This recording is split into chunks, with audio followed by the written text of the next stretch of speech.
5 Olympic Games, 5 FIFA World Cup. I worked 2 years in FIFA. Is it sport, a business, or an industry? Hopefully, in the future will change.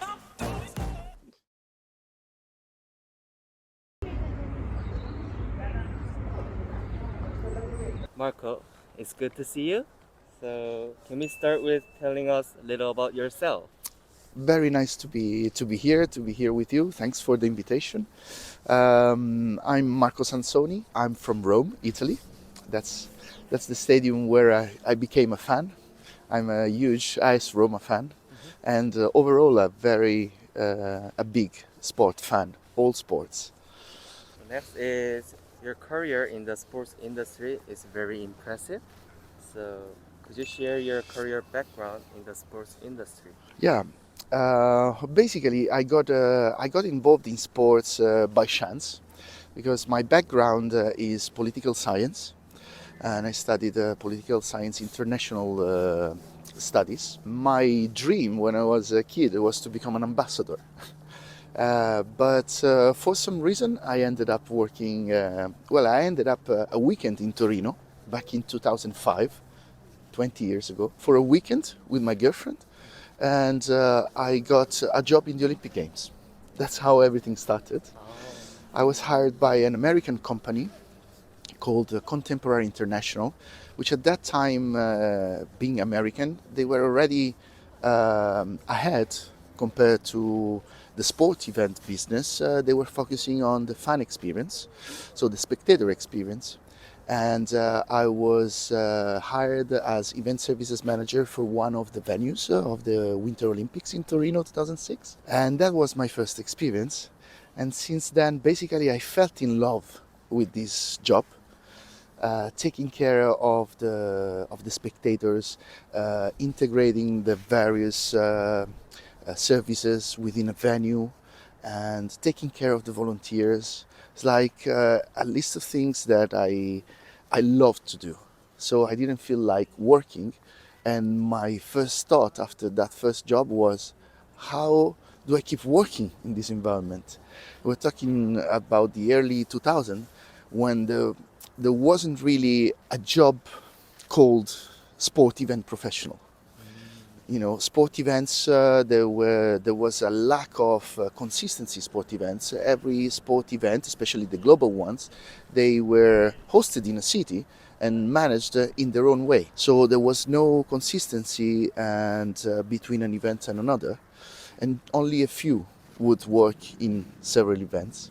But fortunately enough, in Qatar, after the Winter Olympics in Torino, in Qatar, they were looking for a lot of event managers. It was the very first event of their soft power strategy, the Asian Games 2006. So I got a job there, again, as spectator service manager of one of the venues, which was the bowling. And from there, basically, I gained experience, and I kept working in other events. I was called back by that American company to go to Brazil, 2007, for the Pan American Games. So those were the games that brought Olympic Games and World Cup in Brazil.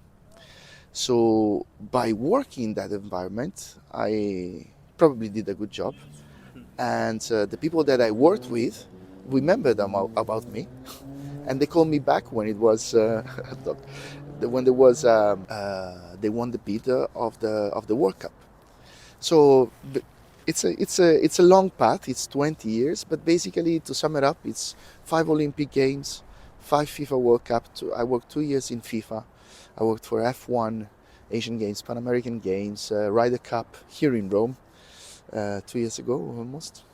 So that is my background basically. What kinds of things do you focus on, and what does a typical day look like for you? Okay, well, it's been a while. I'm not working as spectator service manager of one venue. The last time was in this stadium for the Euro Cup 2020, played in 2021 because of the pandemic. And basically the day starts very, very early. You have basically your milestone is the gates opening. So that is the time everything must be ready. From that time backward, you plan your day. So you have to be at least 3-4 hours in advance at the venue, because there's a lot of volunteers involved. So there's the volunteer check-in, and before that you need to prepare. You need to prepare with your paid stuff. So you arrive early. You don't forget your accreditation, which is very important to get in. And all the gates, there's one there, the other one where we entered from this side, there's another one opposite all the way down there. So you have to have the time to actually walk at the gate and then prepare, and then gates open. By the time gates open, the Spectator Service Manager goes into the control room, which is inside the stadium, is where you have the cameras, and you sit with the security manager, police, all the forces, the venue manager. And from there, basically, you get the numbers at the turnstiles, how many people are getting in, because then you know what to expect. So basically, you manage the operation in a calm room, so that you give the right advice to the team, which is calling constantly on the radio to ask for information, to ask for problem resolution, to anticipate issues, which is probably the key factor of success. The event itself, the sports side of the event, basically you tend to forget, because when the sport is happening, so the show is on, it's time for resting. So you start managing the rotation, the relocation of the team from the gates. You don't need people at the gates after the entry. You need people at the food concession to manage the queues, at the bathroom to manage the queues, at the info points and lost and found. So all the services that you directly manage, basically, which is crowd management. Then you, after halftime, if it's a football match, or at some point, you relocate the team again for the exit. So to direct people to the egress, because, especially in global events, the complexity increases, and you have sometimes the entry from one side, but the exit is somewhere else. And you need to direct people, because we human beings, we tend to go out from the way we came in.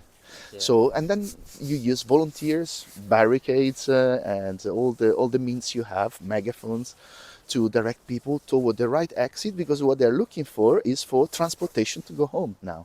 So it's a different kind of information that you need to pass. At the end of the day, basically you debrief with the staff. So if it's the beginning of an Olympic game, which lasts about 3 weeks, you want to give the feedback to your team to improve the operation for the next days. Because you don't have much time for training with the volunteers. So the first day is always more complicated.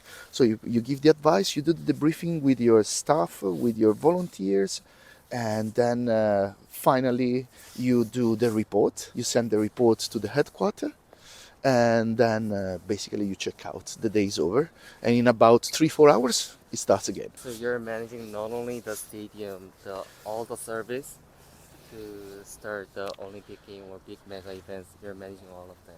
Yeah, everything must be integrated.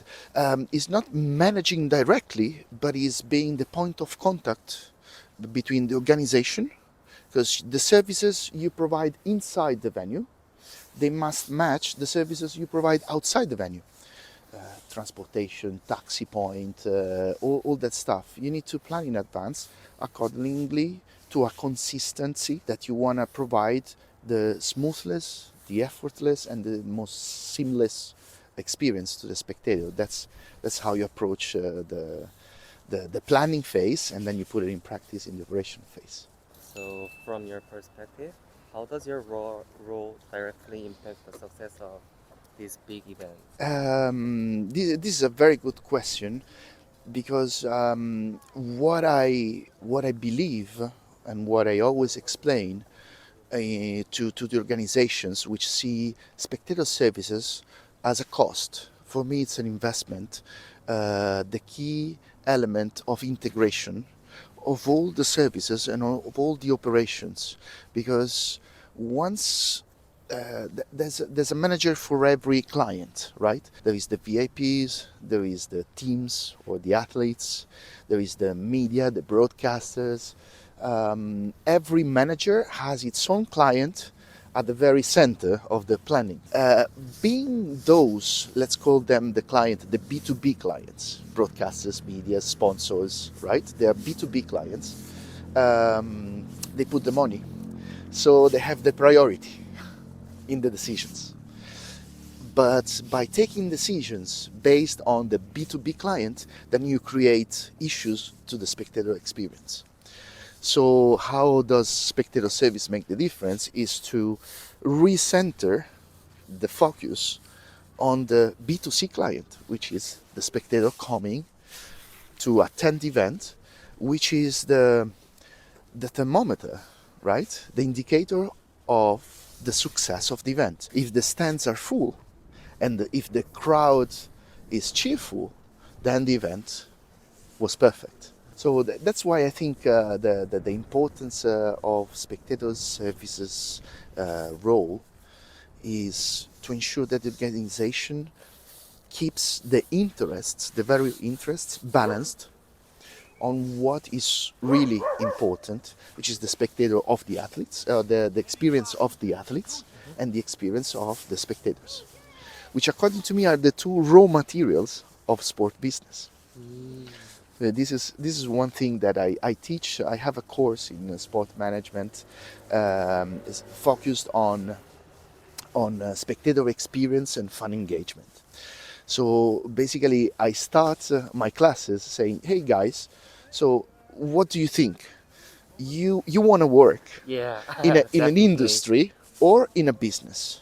Is it sport a business or an industry? Industry. Not for me. For me, it's a business. The industry is called entertainment because basically, once you focus that, you understand that your competitors actually are Disney, Amazon, Netflix. So you start understanding which are the peculiarities of your business, and in your business, which are the raw materials. Because first thing that you want to think about when starting a business is where is my cost, my fixed cost. The fixed cost is based on raw materials, usually, and all the services. So the raw materials in sport business are sport, athletes, and the business means that someone is paying, the spectators. So these are the two raw materials, but there is an economical paradox here. You have a business, sport business, that has a raw material, spectators, that pays to be used. It's like the gasoline or Shell paying you to fill your tank. That's what I call the spectator paradox in the sport business. The next one is, if you had to pinpoint one technical skills and one soft skills that are most important for the spectator service manager, could you share us each one? And also, could you tell us about one additional skills for this role? So as a technical skill, it is something that basically, because it's technical, you need to study or you need to have a lot of experience, is how to read a CAD. So basically the master plan of a venue that is going to be built. Usually, especially nowadays with the IOC Agenda 2020 and all the topic of the legacy of the events, and you don't want to spend too much money in building the white elephants, right? The example of Athens Olympics, where all the venues were left after they were built. So you're working on a venue that does not exist. So you work on CADs, so the design of the master plan, and you need to understand what you're looking at and to forethink, so think ahead of how the spaces will affect your operations. You need to identify the areas of changing zone. So, for example, we are walking here, but in case there is an event in this venue and this is reserved for VIPs, you cannot walk here. Now, as a spectator service volunteer, you will not have the access to walk here, but your job is there. So, if you want to get there, how do you do? So you need to see on the map in advance these kind of challenges to smoothen your operations. This is the technical skill. While the soft skill, the first one and the most important one for me is empathy.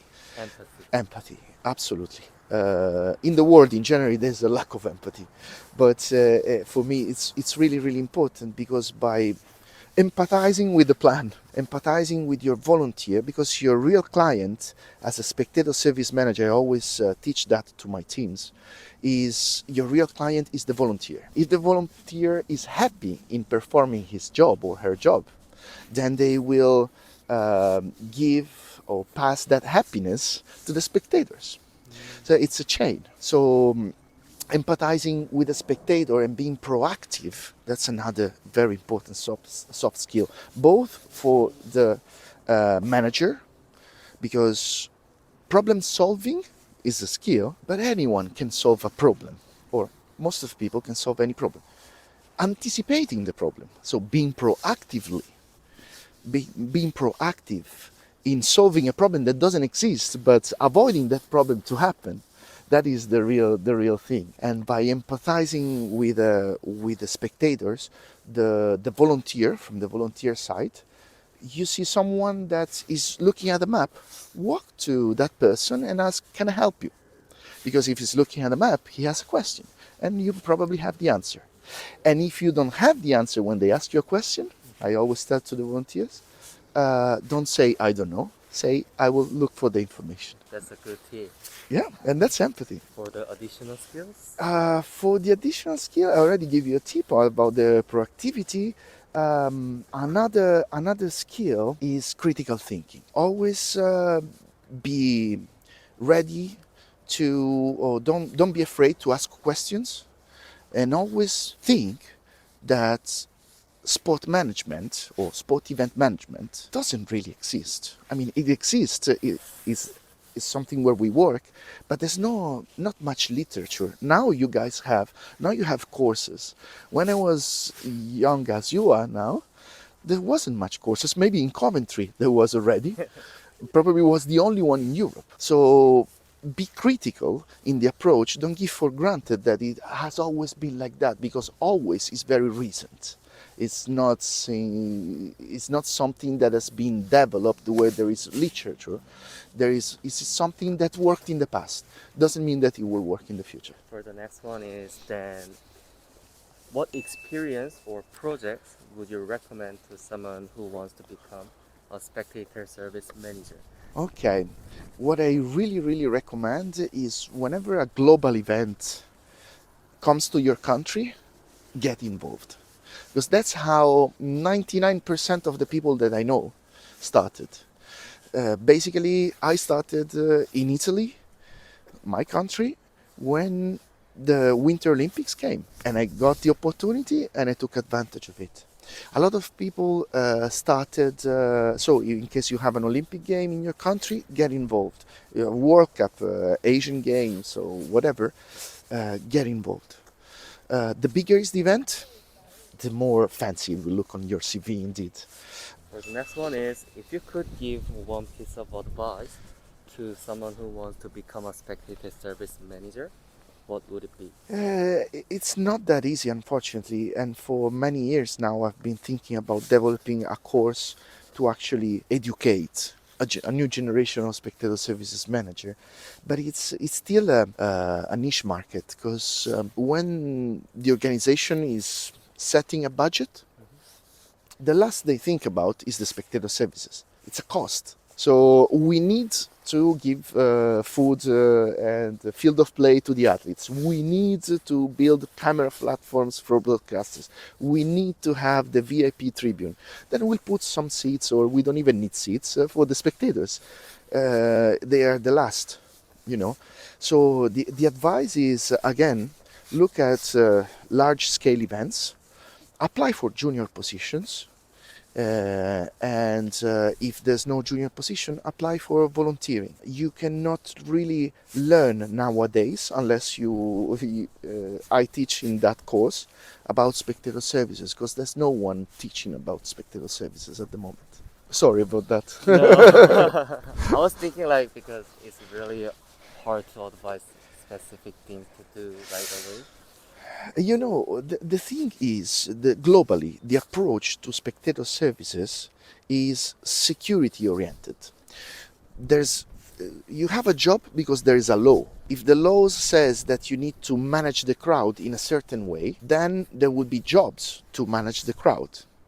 But those jobs are actually for managing, controlling the crowd, and not for serving the crowd, which is different. So that's why Spectator Services is still almost an innovation, even though it's not. It's 30 years that it exists in the Olympic Games, but in the Olympic Games, there's one every 4 years in summer, and so one every 2 years if you think about winter and summer. Then there is Special Olympics, there is Asian Games, Pan American Games. There's a lot of games, but it's still a niche. It's difficult. Hopefully in the future will change.